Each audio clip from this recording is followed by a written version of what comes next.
Cerca de la fiesta de la Pascua, en donde Jesús sería el Cordero Pascual, estando dentro del templo, enseñó en relación con la hipocresía de los escribas y fariseos. También destacó quién había ofrendado más. Enseguida estuvo en el monte de los olivos y a la pregunta de sus discípulos ofreció un discurso sobre los acontecimientos de los últimos tiempos, en donde se destaca que la buena noticia del reino será anunciada en todo el mundo para que todas las naciones la conozcan. Entonces vendrá el fin. Vamos a disfrutar la palabra. Dice Mateo 23:29. ¡Ay de vosotros, escribas y fariseos, hipócritas! Porque edificáis los sepulcros de los profetas y adornáis los monumentos de los justos. ¡Ay! Expresión de juicio que provocará dolor. Está dirigido a los que conocían la ley, pero eran también los que copiaban los rollos, o sea, los escribas.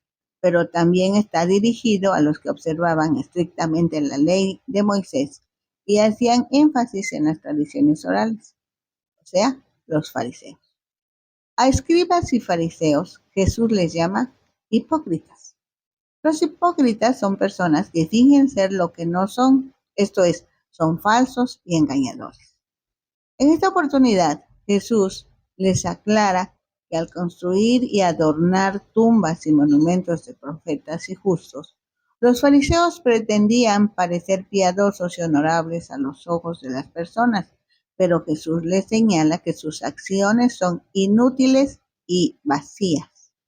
Dice Mateo 23:30. Y decís, si hubiésemos vivido en los días de nuestros padres, no hubiéramos sido sus cómplices en la sangre de los profetas. Jesús descubre lo que realmente está en el corazón de los escribas y fariseos, pues ellos, los que estaban escuchando a Jesús en ese preciso momento, habían participado en la planeación del asesinato del Mesías, todo lo contrario a lo que enseñaban con sus palabras. Dice Mateo 23:31. Así que dais testimonio contra vosotros mismos de que sois hijos de aquellos que mataron a los profetas. Esta aclaración de Jesús es puntual. Los escribas y fariseos de ese momento son testigos de sus propios actos, o sea, son responsables de sus acciones y han contribuido a la hipocresía en la sociedad. Dice Mateo 23:32. Vosotros también llenad la medida de vuestros padres. Esto significa que eran culpables de los mismos pecados de sus antepasados, pues sus antepasados habían asesinado. Con la medida que ellos lo hicieron, ahora hace alusión a la acumulación de pecados. Llenad quiere decir, están colmando, terminando de llenar, acumulando los pecados al perseguir a los profetas y al mismo Mesías de Dios. Dice Mateo 23:33. Serpientes, generación de víboras, ¿cómo escaparéis de la condenación del infierno? Serpientes y generación de víboras es una metáfora, una comparación para resaltar la naturaleza engañosa y mortal, pues como serpientes venenosas están envenenando la fe del pueblo y conduciéndolos al infierno. El infierno, dice Jesús, es un lugar de sufrimiento por estar separados de Dios, donde los pecadores son condenados a vivir en eterna desesperación. Y no lo dice la Escritura para aterrorizar, sino que expresa la gravedad del pecado y la necesidad de la salvación a través de Jesucristo. Dice Mateo 23:34.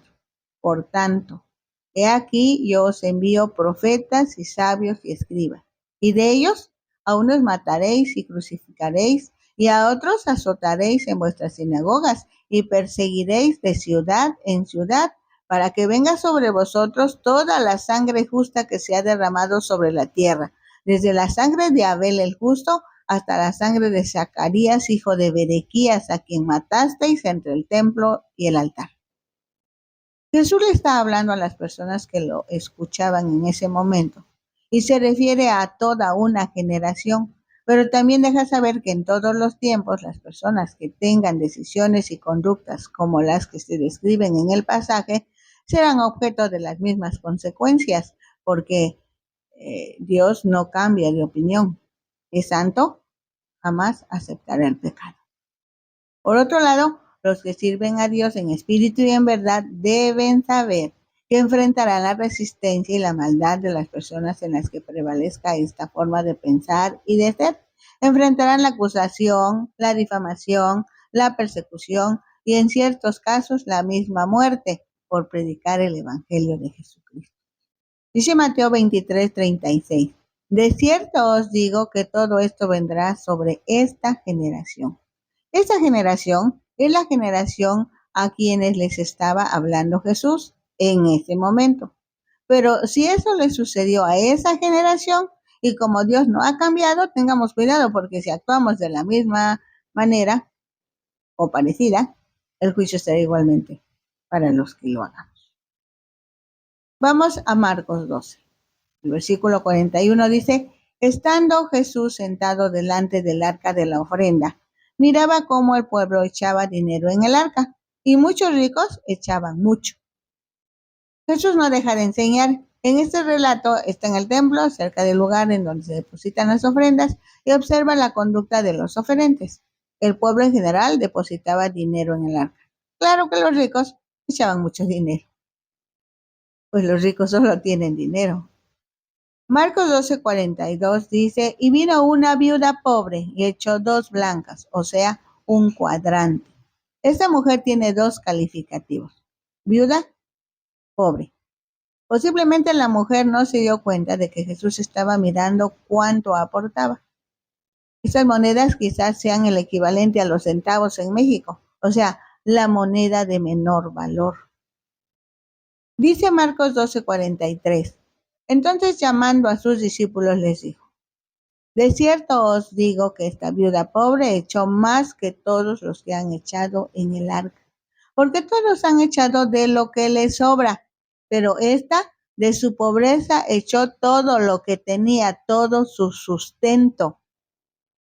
En ese momento, cultural y religiosamente hablando, las ofrendas eran consideradas como un acto de devoción y creían que al dar generosamente tendrían bendiciones de Dios.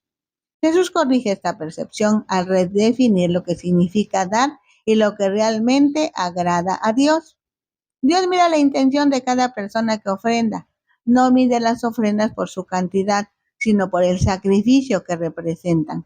Pues el verdadero valor de una ofrenda se encuentra en el corazón que da y en la disposición de sacrificar lo que tenemos. Por esto, la viuda se convierte en un ejemplo de fe y entrega, mostrando que la verdadera riqueza no radica en lo material, sino en la entrega total a Dios. Ahora, Marcos 13, Lucas también tiene este registro. Dice Marcos 13:1. Saliendo Jesús del templo, le dijo uno de sus discípulos, Maestro, mira qué piedras y qué edificios. La grandeza del templo, uno de los logros arquitectónicos más impresionantes de su tiempo, eran la identidad y el orgullo del pueblo judío. Por eso cuando un discípulo espera que Jesús se asombre de ese edificio y los edificios de la ciudad, la respuesta de Jesús resulta impactante y desafiante. Históricamente, el templo fue construido por Salomón y luego reconstruido por Herodes el Grande, convirtiéndose en un símbolo de la presencia de Dios entre su pueblo. Y para los discípulos de Jesús reflejaba un sentido de esperanza y orgullo nacional. Dice Marcos 13:2. Jesús respondiendo le dijo, ¿ves estos grandes edificios? No quedará piedra sobre piedra que no sea derribada. La declaración de Jesús provoca una sacudida en sus expectativas, desafiando no solo su percepción del templo, sino también su entendimiento de la misión de Jesús. La revelación de Jesús deja en claro que las cosas materiales no son garantía de paz, posesión, seguridad, pues los humanos buscan seguridad en lo tangible, por ejemplo, la casa, el empleo, las relaciones, los apoyos gubernamentales, sin tomar en cuenta que lo que tiene valor, donde está la seguridad, es en la relación con Dios y en la fe que tenemos en su plan. Así que aunque las piedras y edificios pueden colapsar, la fe en Dios es un ancla que permanece firme. Conviene profundizar la conexión espiritual y encontrar en Dios la estabilidad que tanto se anhela. Vamos a Marcos, Mateo, porque vienen otros registros importantes. Dice Marcos 13:3. Y se sentó en el monte de los olivos, frente al templo. Y Pedro, Jacobo, Juan y Andrés le preguntaron aparte, dinos, ¿cuándo serán estas cosas? ¿Y qué señal habrá cuando todas estas cosas hayan de cumplirse? Y estando él sentado en el monte de los olivos, según Mateo, dice, los discípulos se le acercaron aparte diciendo, dinos, ¿cuándo serán estas cosas? ¿Y qué señal habrá de tu venida y del fin del siglo? Marcos, Mateo y Lucas se refieren a este acontecimiento. El pasaje ofrece un panorama profético para Jerusalén que inicia con la observación de los discípulos sobre la grandeza y hermosura del templo que había llevado más de 40 años en su reconstrucción y embellecimiento. Cuando Jesús menciona su destrucción, despierta en los discípulos la pregunta obligada respecto al tiempo y a las señales que les permitieran comprobar el cumplimiento de esta profecía, con el fin de estar preparados entendiendo el plan divino en medio de la incertidumbre. En el Monte de los Olivos es un lugar significativo, pues no solo es conocido por su belleza y proximidad a Jerusalén, sino que también tenía un profundo simbolismo profético en la tradición judía. El Monte de los Olivos es el lugar a donde Jesús iba a orar. Ahí Jesús experimentó angustia emocional intensa antes de ser arrestado y crucificado. Desde ese monte ascendió al cielo después de su resurrección, según Hechos 1:9 al 12. Y se cree que en su segunda venida Jesús regresará al Monte de los Olivos, como se menciona en Zacarías 14:4. Dice Mateo 24:4. Respondiendo Jesús les dijo, mirad que nadie os engañe, porque vendrán muchos en mi nombre diciendo, yo soy el Cristo, y a muchos engañarán.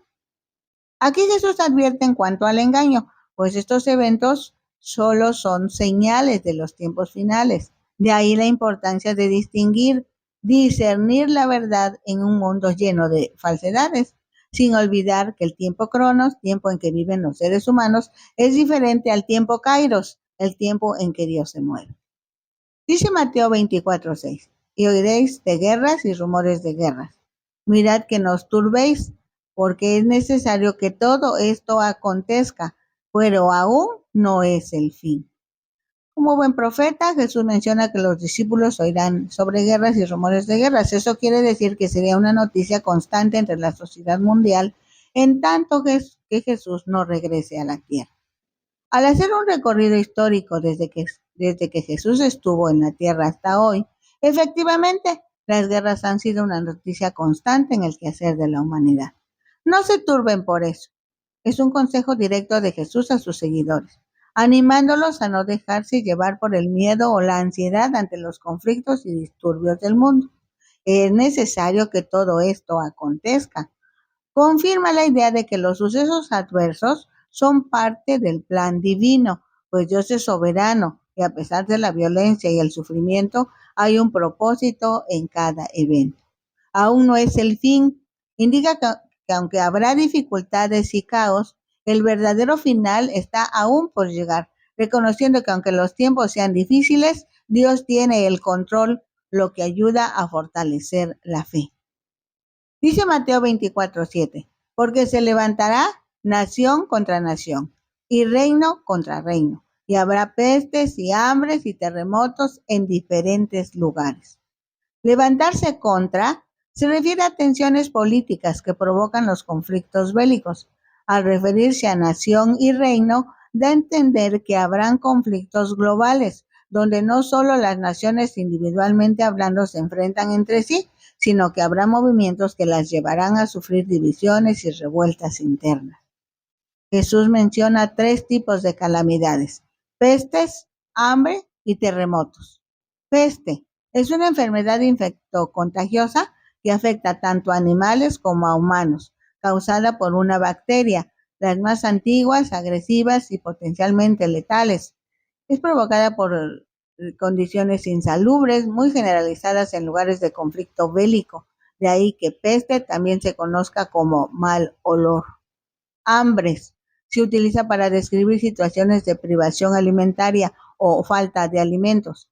Se refiere a la sensación interna de necesidad de comer por la escasez de los alimentos, derivado de los enfrentamientos bélicos. Terremoto es un temblor intenso en la superficie terrestre causada por la liberación repentina de energía en el interior de la Tierra, debido principalmente al movimiento de las placas tectónicas. Dice Mateo 24:8, y todo esto será principio de dolores.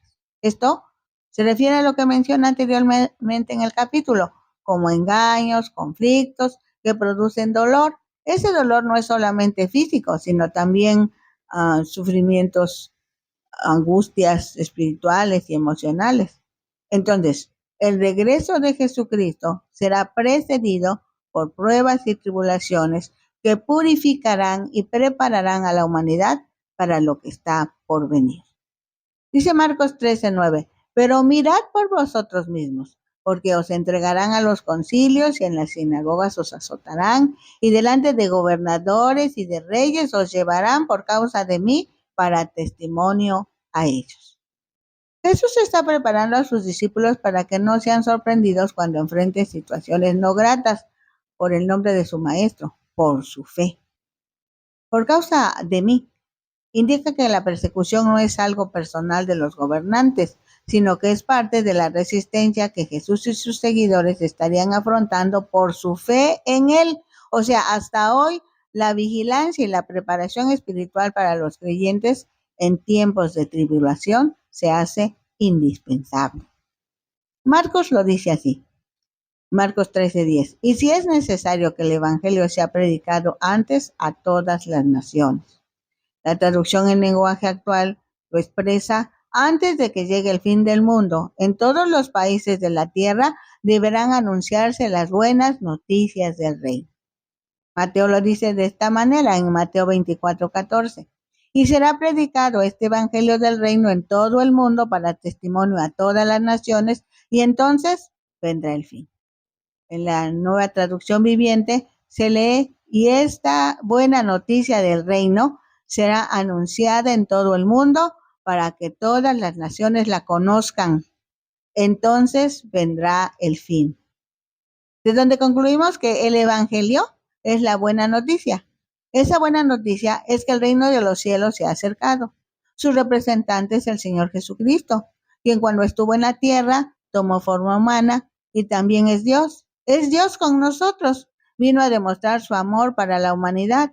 Esta demostración la hizo en la cruz del Calvario, en donde sufrió hasta la muerte y muerte de cruz, recibiendo el calificativo de maldito. No obstante, resucitó. Cristo vive. Cristo ha resucitado y ascendió al cielo para regresar al lado de su Padre con un cuerpo resucitado, glorificado. El anuncio de los ángeles a los apóstoles que contemplaron la ascensión de Jesús fue: ese mismo Jesús que están viendo subir al cielo, así vendrá otra vez. En tanto que Jesús regresa, sus seguidores están estableciendo el reino de Dios en el corazón de las personas que así lo decidan. Tiene que ser divulgada esta grata noticia respecto al reino en todo el mundo, en todas las naciones, en todos los países. Y en ese sentido, tú y yo debemos ser portadores de la noticia. La expresión "y entonces vendrá el fin" sugiere que la culminación de la historia humana está ligada a la predicación, a la divulgación de la noticia respecto a que el reino de Dios se ha acercado. El reino de Dios ya está aquí. Este versículo también se relaciona con el contexto histórico del ministerio de Jesús, donde se habla de los tiempos difíciles que enfrentarán los discípulos al divulgar esta buena noticia o evangelio. Marcos 13:11 dice: pero cuando os trajeren para entregaros, no os preocupéis por lo que habéis de decir, ni lo penséis, sino lo que os fuere dado en aquella hora, eso hablad. porque no sois vosotros los que habláis, sino el Espíritu Santo. A diferencia de las actuales enseñanzas de autosuficiencia, independencia y superación personal, del yo puedo, de yo lo lograré, el diseño de Dios es totalmente opuesto, pues en este versículo Jesús recuerda la necesidad de depender de la guía divina por medio de la participación del Espíritu Santo, quien aquí y ahora está en cada corazón de los seguidores de Jesucristo para llevarlos de gloria en gloria hasta la misma presencia de Dios. Marcos 13:12 dice, y el hermano entregará a la muerte al hermano, y el padre al hijo, y se levantarán los hijos contra los padres, y los matarán. Quiere decir que existe la posibilidad de que la lealtad pueda ser puesta a prueba. Este versículo llama a ser firmes en la fe, incluso cuando se enfrente la oposición o la traición que aquellos que rodean al cristiano se da. Pues la fe en Cristo requiere un compromiso que a veces puede costar más de lo que se pueda imaginar, pues el desafío es que al poner a Dios en primer lugar en la vida, aunque las relaciones humanas son importantes, la lealtad a Cristo debe prevalecer. Es primero. Dice Mateo 24:12, y por haberse multiplicado la maldad, el amor de muchos se resfriará. En pleno siglo XXI se está comprobando la veracidad de este versículo. El amor al prójimo se ha esfumado. La violencia ha tomado formas inimaginables. La destrucción de la naturaleza, la destrucción de la familia y la destrucción en general ha provocado la descomposición de las relaciones humanas y la falta de compasión hacia el prójimo. Este versículo encierra un mensaje de advertencia y esperanza. Dice Marcos 13:13, y seréis aborrecidos de todos por causa de mi nombre, mas el que perseverare hasta el fin, ese será salvo. Los discípulos serán perseguidos solo por seguir a Jesús. Repetimos, serán perseguidos por sus propios familiares. El que perseverare es un llamado a mantenerse firmes en la fe y el compromiso cristiano hasta el fin de sus vidas o hasta el regreso de Cristo. Perseverar implica estar alerta y discernir, no creer a todo lo que se escucha, sino fundamentar la fe en las Escrituras. Anunciar la verdad de las buenas noticias del reino que se ha establecido en el corazón del ser humano, a pesar de las oposiciones que se puedan encontrar. La promesa de salvación tiene mucho que ver con la perseverancia, así que los creyentes deben mantenerse firmes y fieles en la fe. Dice Mateo 24:15, por tanto, cuando veáis en el lugar santo la abominación desoladora de que habló el profeta Daniel, el que lee, entienda. La abominación desoladora profetizada por Daniel, una señal del fin de los tiempos que implica la profanación del lugar santo y un periodo de tribulación para Israel y el mundo. Esta abominación desoladora tiene dos cumplimientos: la destrucción de Jerusalén por los romanos en el año 70 después de Cristo y un evento futuro antes de la venida de Cristo. Profanación del templo es un acto de adoración falsa o insincera que deshonra a Dios y causa una gran desolación. Dice Mateo 24:16, entonces los que estéis en Judea huyan a los montes. Entonces los que estéis en Judea huyan a los montes, dice Lucas, y los que en medio de ella váyanse, y los que estén en los campos no entren en ella. Mateo 24:18 dice, y el que esté en el campo no vuelva atrás para tomar su capa. Huir a los montes indica la necesidad de actuar rápidamente, pues la montaña simboliza un lugar de refugio y seguridad, un escape del peligro. Habrá que estar preparado para salir de repente. Y si ya están afuera de la ciudad, no intenten entrar. Dice Mateo 24:17, el que esté en la azotea no descienda para tomar algo de su casa. No bajar de la azotea refleja la urgencia y la prontitud que los seguidores de Cristo deben tener en esos días, pues la prioridad debe ser la salvación y la preparación espiritual, no las posesiones materiales. Lucas 21:20 dice, pero cuando viereis a Jerusalén rodeada de ejércitos, sabed entonces que su destrucción ha llegado. Jerusalén sitiada. no solo se refiere a una realidad histórica para hoy, para ese momento era profecía, para nosotros es historia, sino que también simboliza la lucha espiritual y los tiempos de prueba que los creyentes enfrentarían a lo largo de la historia. Este versículo también hace pensar que la fragilidad de las estructuras humanas y la necesidad de mantener la fe en Dios, eso es muy cierto. Dice Lucas 21:22, porque estos son días de retribución para que se cumplan todas las cosas que están escritas.